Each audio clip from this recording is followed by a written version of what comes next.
दी print के YouTube channel को subscribe करें और ताज़ा अपडेट्स पाने के लिए बेल आइकन दबाएं।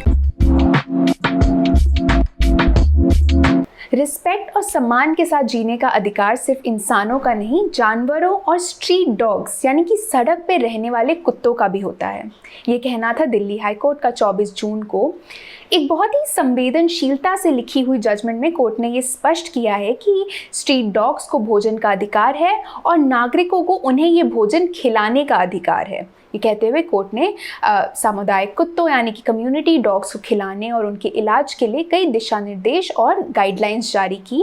और पूरे जजमेंट में कोर्ट ने कई कॉन्स्टिट्यूशनल के आर्टिकल्स का भी जिक्र किया है। तो आज के इस KYC या नो योर कॉन्स्टिट्यूशन के एपिसोड में मैं आपको इसके बारे में और इस जजमेंट के बारे में और डिटेल में बताऊंगी। अभी जजमेंट जिस केस में आया वो केस भी थोड़ा दिलचस्प है। दरअसल इसमें एक डॉक्टर माया चाबलानी ने इस बात से शिकायत की थी कि राधा मित्तल, जिनके खिलाफ ये केस फाइल हुआ था, उन्होंने एक संपत्ति, एक रेजिडेंशियल एरिया के उस हिस्से में प्रवेश और निकास को रोक रखा था जो डॉक्टर चाबलानी के कब्जे में था।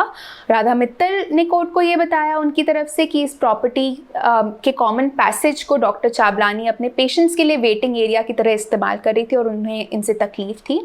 खैर, ऐसे ही आर्ग्यूमेंट्स में डॉक्टर चाबलानी को इस बात से भी तकलीफ थी कि राधा मित्तल स्ट्रीट डॉग्स को उसकी प्रॉपर्टी के ग्राउंड फ्लोर पर खाना खिलाती थी, जो डॉक्टर चाबलानी को पसंद नहीं था।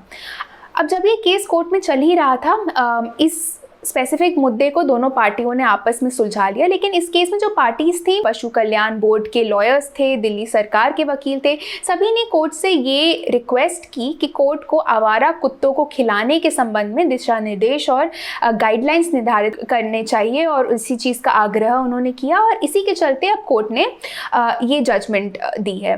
कोर्ट ने कई कॉन्स्टिट्यूशनल प्रोविजंस की बात की जजमेंट में, जैसे आर्टिकल 21 जो राइट टू लाइफ और पर्सनल लिबर्टी यानी कि जीवन और व्यक्तिगत स्वतंत्रता के अधिकार की बात करता है। कोर्ट ने एक बार फिर दोहराया कि आर्टिकल 21 दरअसल मनुष्य के अधिकारों की रक्षा के साथ साथ सभी प्रजातियों के जीवन की रक्षा करता है। तो इसमें लाइफ की डेफिनेशन को बेसिकली एक्सपैंड कर दिया गया है कई जजमेंट्स के थ्रू। इसके अलावा आर्टिकल 48A है जो कि पर्यावरण का संरक्षण और सुधार और वनों और वन्य जीवों की सुरक्षा की बात करता है।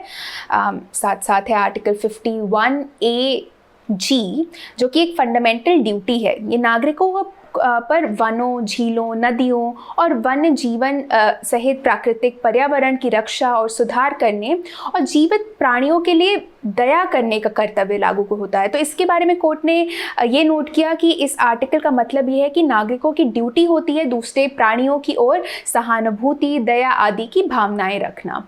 इसके साथ साथ एक और है आर्टिकल 51AH, जानवरों के वेलफेयर और वेलबीइंग, उनकी देखभाल करने के लिए मानवतावाद के सिद्धांतों यानी कि प्रिंसिपल्स ऑफ ह्यूमनिज्म और जानवरों पर दर्द या पीड़ा को रोकने की कर्तव्य की बात करता है ये प्रोविजन।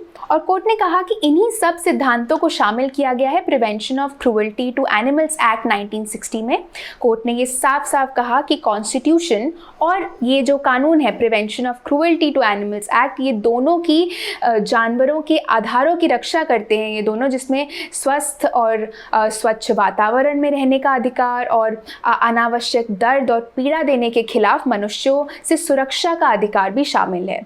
इसी के साथ कोर्ट ने जो दिशा निर्देश दिए उसमें कोर्ट ने कहा कि भारतीय पशु कल्याण बोर्ड यानी कि animal welfare board of India को दिल्ली में सामुदायिक कुत्तों को खिलाने के लिए रेजिडेंट वेलफेयर एसोसिएशन जो हमारी RWAs होती हैं, उनके कुछ स्पेसिफिक एरिया बना देने चाहिए अलग अलग। और जानवरों की रक्षा करना हर एक नागरिक की नैतिक जिम्मेदारी बताया कोर्ट ने। इसी के साथ कोर्ट ने पशु कल्याण बोर्ड को ये सुनिश्चित करने का भी निर्देश दिया कि हर एक RWA एक पशु कल्याण समिति का गठन करे। लेकिन कोर्ट ने ये जरूर कहा कि जानवरों को खाना खिलाने के अपने अधिकार का प्रयोग करते समय ये लोगों को सुनिश्चित कर लेना चाहिए और सावधानी बरतनी चाहिए कि ये दूसरों के अधिकारों को किसी तरह से बाधित ना करे या समाज के बाकी सदस्यों को किसी तरह का नुकसान या बाधा या हरासमेंट नहीं होनी चाहिए। इसके चलते कोर्ट ने ये तक ध्यान देने को कहा कि जब ये खास स्पेसिफिक एरियाज जो मार्क की जाएंगी कुत्तों को खाना खिलाने के लिए, तो इसमें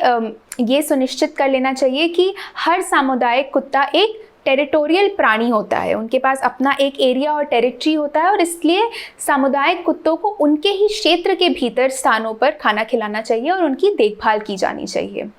इसके अलावा कोर्ट ने सभी कानूनी पुलिस अधिकारियों को ये भी सुनिश्चित करने के लिए कहा कि इस डेजिग्नेटेड नामित स्थानों पर गली के कुत्तों का और स्ट्रीट डॉग्स को खिलाने वाले लोगों को कोई किसी तरह की उत्पीड़न या बाधा न हो। कोर्ट ने ये भी कहा कि RWA या नगर निगम को ये सुनिश्चित करना चाहिए कि देखभाल करने वाले या सामुदायिक कुत्तों के फीडर्स की अनुपस्थिति में हर क्षेत्र में सामुदायिक कुत्तों को भोजन और पानी मिलना चाहिए, उन्हें ये हमेशा अवेलेबल रहना चाहिए।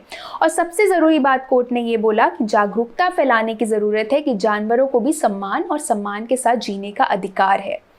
ऐसे ही दिशा निर्देश देते हुए कोर्ट ने अब एक कमेटी का भी गठन किया है जो इन गाइडलाइंस के इम्प्लीमेंटेशन और पालन का ध्यान रखेगी। द प्रिंट के लिए मैं अपूर्वा मंधानी आशा करती हूँ ये वीडियो आपको पसंद आया हो। हमारे YouTube चैनल को सब्सक्राइब करें और हमें सोशल मीडिया पर फॉलो करें।